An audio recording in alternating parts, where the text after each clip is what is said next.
Hey guys, welcome back. My name is Carrie Penny. I am the Happy Crafty Homemaker, and once again, welcome to my kitchen table. So, after I did my stupid and shared with you guys that I had been taking my scraps, my tiny baby itty bitty tiny scraps, and making 1-inch granny squares out of them and doing a join as you go method, a number of you guys asked how I was doing this. So I've been playing, and you can tell looking at my piece that I've started here, with different joining methods and stuff like that. So I'm going to show you what I think is going to be the best way to do this and not create a whole lot of bunching, as our squares are super tiny. This is the back. This is the front. So take whatever yarn you're using. Like I said, these are little bitty baby scraps. I mean, like itty bitty baby scraps. These mostly have been coming from my Addy knitting machine scraps, where I do super long tails to start and to cast off, just in case I decide I want to do a longer cast off or something later on. I do use waist thread, and then I have an extra long tail, so I could either single crochet my pieces shut or end the pieces doing some sort of a slip stitch method or something like that. So sometimes I end up doing a smaller, less yarn intensive join. So literally we're talking, there might be 1 or 2 yards. In my case, I am using worsted weight yarn, but you don't have to. Theoretically, if you wanted to do this with sock yarn, you could. I don't know why you would want to, but theoretically you could. As I do not have a finished object, this is the only piece I have to show you that this is what I'm doing. I may, at the beginning of this, have like a little shot of the 4 square we're going to do together here right now in this tutorial at the beginning, just so you can kind of see what a small version of this would look like. But as you can tell, I have not been working in a straight row. I do not recommend doing this. This did afford me, though, multiple opportunities for looking at different join points. You can see like this join looks kind of smooth, whereas this join looks really messy. I'm hoping in the finished project this will all be kind of hidden, as this is just kind of testers. The join does take place in the corner.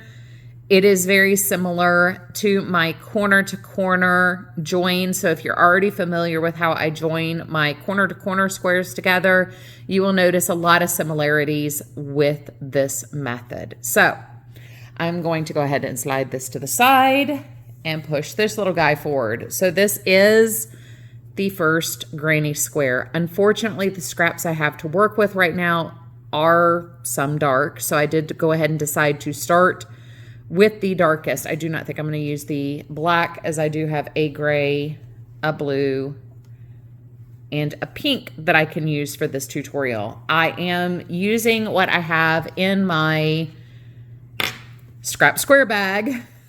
So I'm not making new scraps for the purpose of this. I am using scraps that I'm already using for my scrap corner to corner and scrap grannies. So I, in this case, am using worsted weight yarn. I have my Clover Amour size I hook. This is my preferred hook for doing anything with worsted weight yarn. If you've seen any of my other quickie tutorials, you will already be familiar with this. I also have a tapestry needle out because I did go ahead and weave in my ends here. I do recommend weaving in your ends every 4 or 5 squares. A, it makes it less labor intensive feeling. B, the tails, because these are so small, do start to get in the way when joining. I do recommend joining in a line. In my case, I'm going to be working from right to left, but you could do this left to right and then moving in the direction either up or down. Once you have a row completed, it doesn't matter if you work up or down on the next row.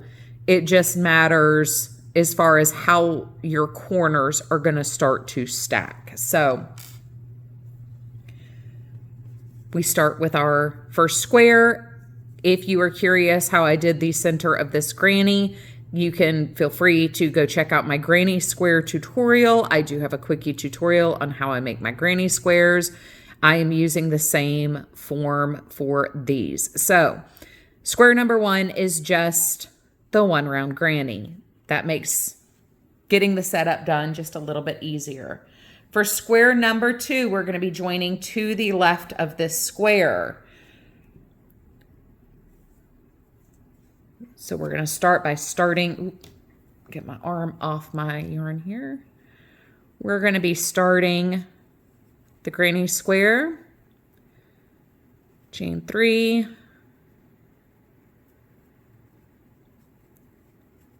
make our loop. For the case of this, I am doing a chain 3. Normally, I would not do a double crochet as a chain 3. However, because we are going to lose space with these joining in through the corner, you want your starting double crochet chain to actually be full height. You're not going to create a loopiness here because of the way this join is going to kind of twist in the corner.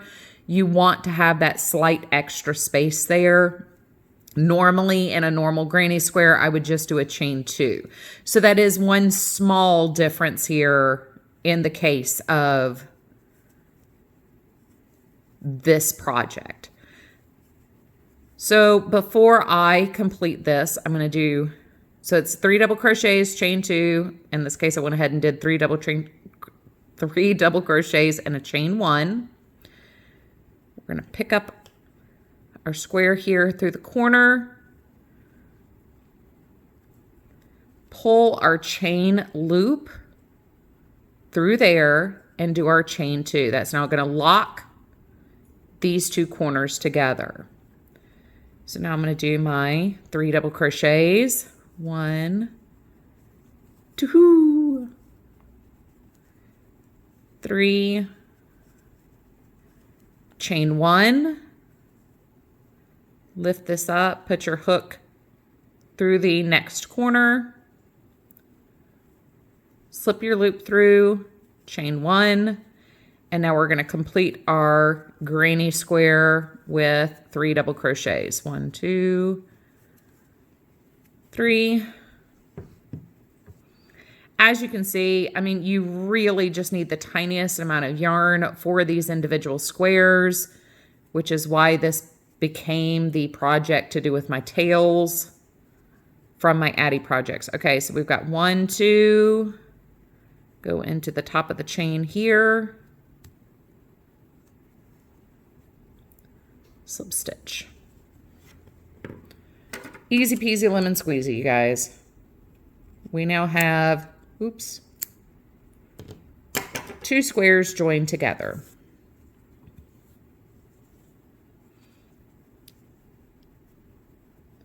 So it's 3 double crochets, chain 2, 3 double crochets, chain 2, 3 double crochets, chain 2, 3 double crochets. That's the basic form of this. Now you can see here, this is why I never, for the purpose of granny squares, do that chain 3, because this is so loopy. But you can see where we're going to start getting bulk in this corner. That's going to get pushed over when the next square is joined to this side, or as we come through and do our border on our final project. So leave the loopiness. You're going to want that ease in there, because if we do a chain 2, we will create a pucker. Some of these, like this one, I know had a chain 2, and you can see how tight everything ended up being through that join. We don't want that. We want these to lay out as flat as possible. These being so small, that's already going to be very hard. So you do want to keep that loopiness there. It will get eaten up. That space will get eaten up. That stitch is going to get pushed around. Things in here are going to get twisted, folded, and filled in. It's not going to be loopy in your final project, but it will give you some ease in that space there. All right, so square number 3. We're going to add this as if we're done with this row, and we're going up to the next row. So 3 is almost identical in the case of this tutorial, square 3 is almost identical to square 2, is we're only joining a single side in here. And it doesn't matter when you add when you stop making the granny on its own to add it in. It only matters in the sake or for the sake of this project because you need your sides. So like I could theoretically go ahead and just add in here. So after I complete my first granny cluster, I can chain 1. We're going to work diagonally from where we want our join to be. We're going to work in the diagonal, just like we did with the corner to corner. So I'm joining my square on top of the purple to the blue, not to the purple.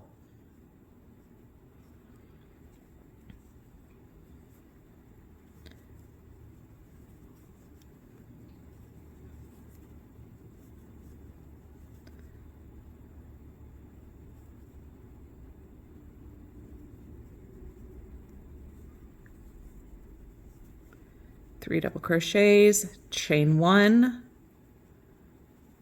We're going to join here, chain 1. So you still have the chain 2, it's just broken up by joining it in. So now I'm just going to finish the granny square while it's attached. And this really, it does not make any difference at which cluster you join as long as you have the free sides available to join. So when we join in square 4, it will make a difference just because you have 2 sides to join, not just the one side to join. Chain 3, double crochet 3, chain 2. So we've got 4 granny clusters. So we're going to go into the top of our chain 3 there. And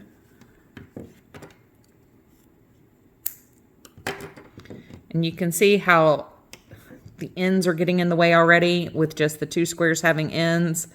That is why I say you're really going to want to weave in these ends fairly quickly as you're going. So now we have that diagonal join there. We're joining diagonally here. We're going to come in and join diagonally here as well. And if there's another square here, we would be joining that diagonally across as well. That X is actually going to prevent massive gapping from occurring and also from having to draw our stitches to this side and to this side. This way we're getting an attachment left and right and top and bottom in one stitch instead of having to attach to the left and then having to attach down. When we do that, when we attach through the left stitch and through the right stitch, this creates a buckle. And we don't want to create buckling. We want these to be able to lay out flat. We're going to have bulk here. There's going to be bulk, especially, it's going to be obvious, especially because we're working with small pieces. The bulk here will be noticeable. So it's going to be like having a little knot in between a 4-patch like this. But that's okay compared to the alternative, which actually creates this warping smush where the square can't lay out square and our pieces don't really lay out flat. They kind of bubble up when that next piece is added in.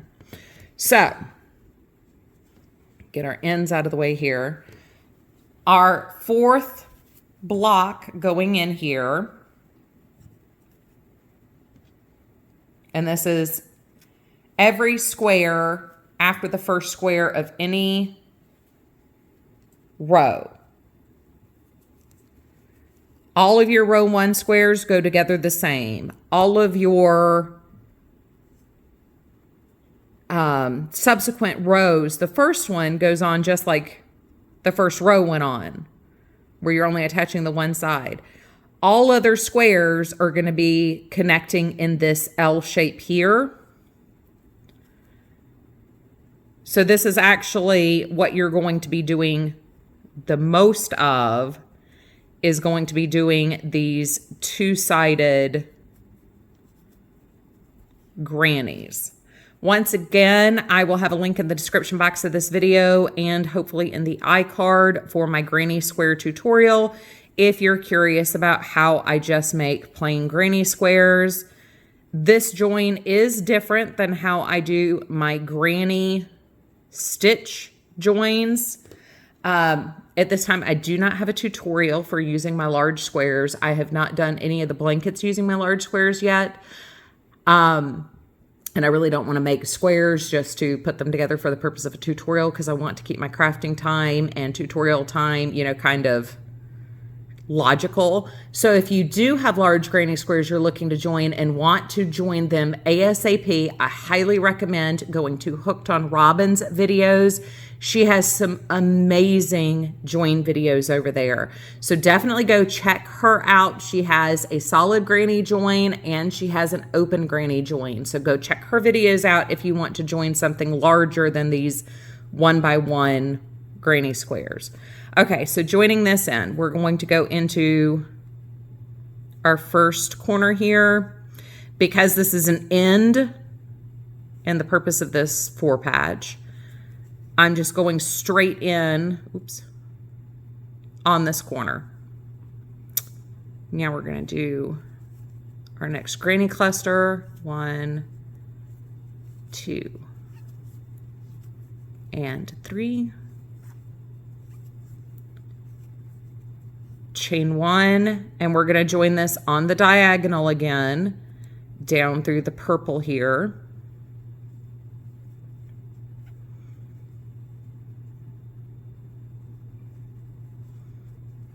Chain 1,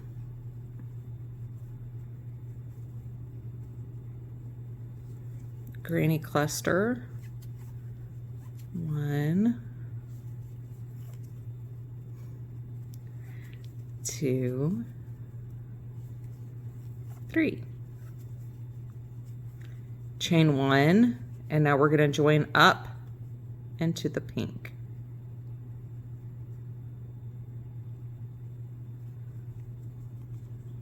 And you can see the difficulty I'm having with the ends.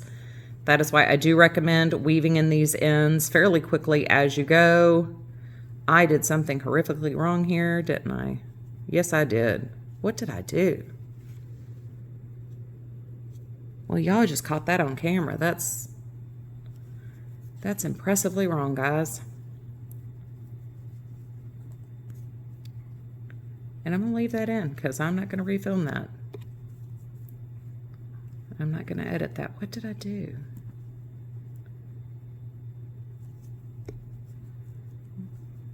Oh, I went in here.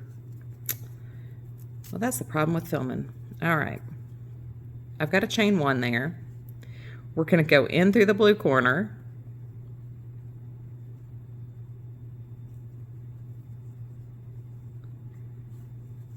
Chain 1. Do our granny cluster.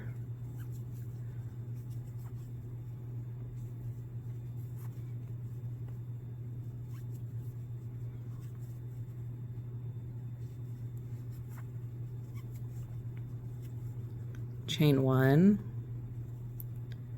That's what I get for talking so much during these tutorials about things I'm not doing. We're going to go in through the purple, draw our loop through. That, and I'll be honest, these go, especially going through the camera, the ends are getting visually complicating. Next granny cluster. So each corner is still made up out of the chain 2. Each granny cluster is still made out of the 3 double crochets. We're just splitting the chains up by slipping it through where we want the join to be. Chain 1, and now we're going to complete our granny square with our 4th granny cluster.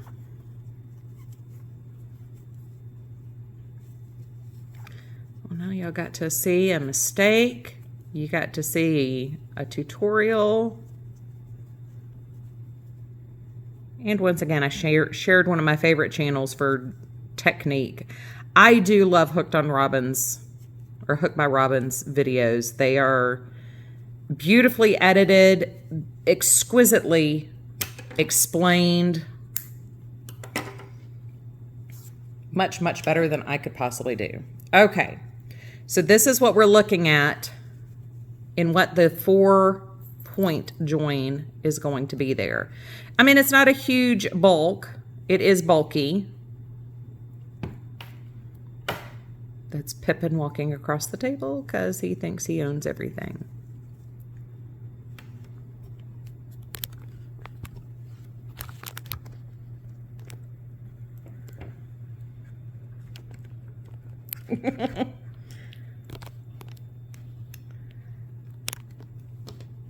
But you can see, you know, there's bulk, there's thickness there, but it's not so thick that it prevents the square or squares from being able to lay out flat. And anything that's kind of, you know, you can tell where something's maybe a little bit heavier of a 4 versus maybe a little bit lighter of a 4 also comes out in the continuous joining of these. I'm gonna be honest, trying to do this through the camera also leads to some tension issues. I don't have perfect tension on these. Tighten those down like they'll be. But that's how you do it. It's a very, very simple, very quick process of getting these put together. I'll be honest, you're gonna spend way more time dealing with your ends than you are crocheting. But it is a great way to use up those little, you know, 1 to 2 yard scraps you end up with at the end of a ball. I mean, even I have them, this was in my bucket from many projects years gone by. So